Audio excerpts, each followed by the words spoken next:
It was a crisp autumn evening, the sun casting long shadows through the dense canopy of the ancient forest. The atmosphere was thick with the scent of decaying leaves and the distant sounds of wildlife.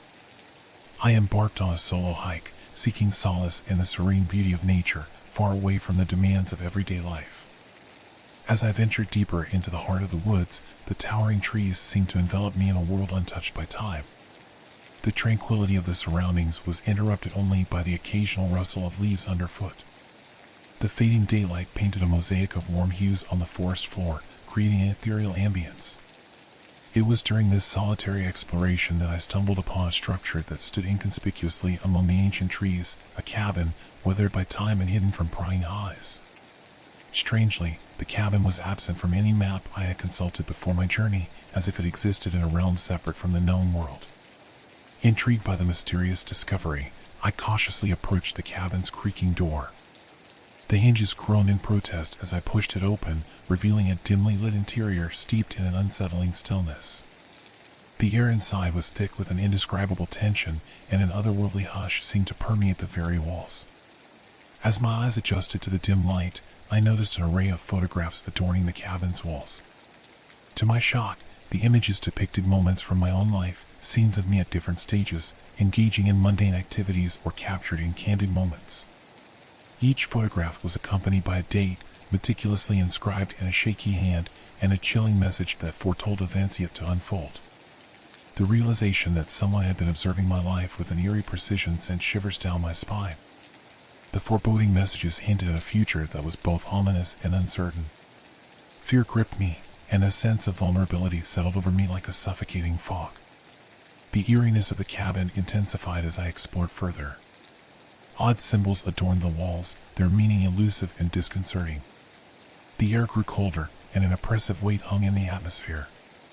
The isolation of the cabin became palpable, as if it existed in a pocket of reality separate from the outside world. Attempting to shake off the unease, I decided to leave the cabin and retrace my steps through the ancient forest.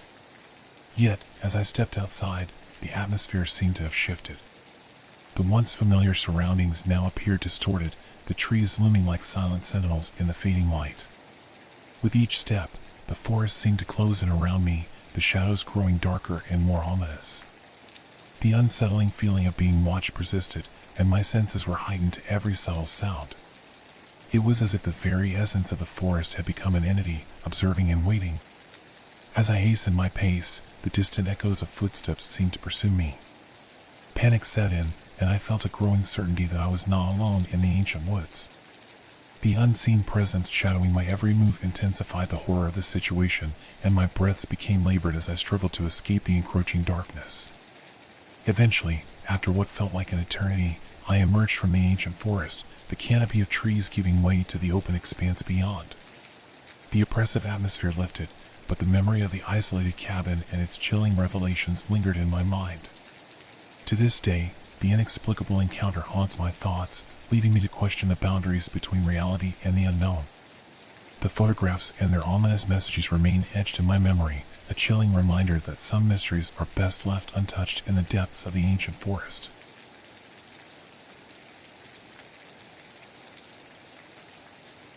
It was an overcast afternoon when I attended the estate sale, perusing through the remnants of a bygone era. Among the dusty artifacts and forgotten treasures, I stumbled upon an antique doll that seemed to possess an eerie charm. Its porcelain complexion reflected the passage of time, and its delicate features exuded a sense of melancholic beauty. Intrigued by the doll's enigmatic allure, I decided to purchase it, unaware of the haunting journey that awaited me. As nightfall descended and the shadows claimed their dominion, I placed the doll on a shelf in my room, thinking nothing of the purchase I had made earlier that day. It was during the silence of the night that the unsettling events unfolded. A haunting lullaby, soft and mournful, echoed through the stillness of my room. At first, I dismissed it as a figment of my imagination, a product of tired senses and an overactive mind. However, as the haunting melody persisted, I could no longer deny the spectral presence that enveloped the room. I rose from my bed and followed the ethereal tune to its source, the antique doll. There it sat, perched on the shelf, bathed in an otherworldly glow. Its porcelain eyes, once lifeless, now radiated an eerie luminescence, fixated on me with an intensity that sent a chill down my spine. As I approached the doll, the lullaby's melody intensified, weaving a tapestry of sorrow and despair. The air itself seemed to pulse with an otherworldly energy, and the room took on an unsettling stillness. It was then that the doll, with a voice that echoed from the depths of the uncanny, whispered words that pierced the silence. "You'll never be alone again," it murmured, the words hanging in the air like a sinister promise.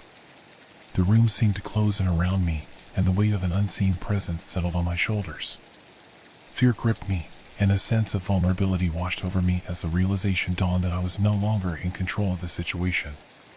The doll's porcelain lips remained stationary, yet its voice resonated in my mind, a haunting mantra that echoed with a chilling permanence. The glow in its eyes flickered, and a malevolent energy seemed to emanate from its very core.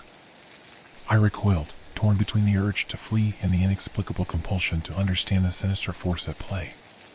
As the night wore on, the doll continued its haunting lullaby, its porcelain eyes never wavering from their fixed gaze. Sleep eluded me, and the room became a realm of spectral whispers and unspoken promises. The doll, a conduit for something beyond the grasp of reason, held me captive in a dance of shadows and echoes. Days turned into nights, and the unsettling presence of the doll became an inescapable reality. Its whispered assurances of companionship took on more ominous undertone, and the very fabric of my existence seemed entwined with the spectral melody that echoed through the hours of darkness. In my desperate quest for answers, I sought out experts in the occult and paranormal, hoping to sever the ethereal connection that bound me to the antique doll. Yet, every attempt to break free only intensified the haunting, as if the doll itself resisted any efforts to unravel its enigmatic nature. The echoes of that fateful night linger in my memory, a testament to the thin veil that separates the mundane from the macabre. The antique doll, with its unsettling charm and haunting lullaby, serves as a reminder that some objects carry with them a legacy of the supernatural, a legacy that can ensnare the unwary and bind them to a destiny steeped in shadows and whispers.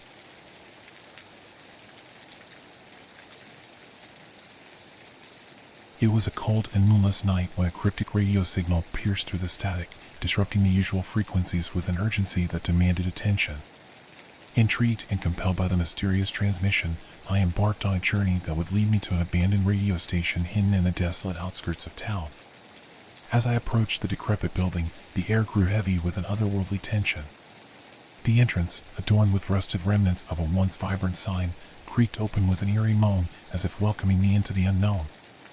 Inside, the stale scent of neglect hung in the air, and the remnants of outdated equipment whispered tales of a bygone era. The source of the signal became apparent as I reached the heart of the radio station. A lone microphone stood amidst the dust-covered control panels, and the antiquated machinery flickered to life as if responding to an unseen force. The radio dial, frozen in time, pointed to a frequency that transcended the bounds of our reality. As I adjusted the dials, the distress call became clearer. A voice from an alternate dimension reached out, its plea for help laced with desperation. The voice spoke of a world in turmoil, a reality unraveling at the seams, and the impending doom that loomed over its inhabitants. It was a chilling revelation that struck a dissonant chord within me. The transmission wove a tapestry of details, and to my horror, the narrative began to mirror my own existence. The voice, a spectral whisper across dimensions, spoke of events that mirrored my past, present, and the shadowy tendrils of a future veiled in uncertainty. The narrative was not a mere coincidence, it was a prophetic echo that resonated with the very core of my being. As the distress call unfolded, the voice on the other end spoke of choices I had made, paths I had walked, and the inevitable convergence of fates across the multiverse. The chilling details of my impending doom echoed through the dilapidated walls of the abandoned radio station, intertwining with the dissonant hum of unseen energies. Unable to tear myself away, I listened with a sense of dread as the voice described a reality where my existence was entangled in a cosmic web of cause and effect. The line between observer and participant blurred, and the radio station became a conduit for the convergence of destinies, where the boundaries of time and space dissolved into an ethereal dance. The distress call lingered in the air like a haunting refrain, and as the transmission faded into the static, I was left standing in the abandoned radio station, haunted by the revelations that had transcended the boundaries of our reality. The once silent walls now resonated with the weight of cosmic truths, and the enigma of the alternate dimensions' plea for help left me with more questions than answers. In the days that followed, the radio station remained a silent relic of the mysterious encounter. The signal had dissipated, leaving only the echoes of an otherworldly distress call etched in my memory. The experience, a surreal journey into the unknown, became a constant reminder that the fabric of reality is fragile, and the threads that bind our destinies can unravel in ways beyond our comprehension.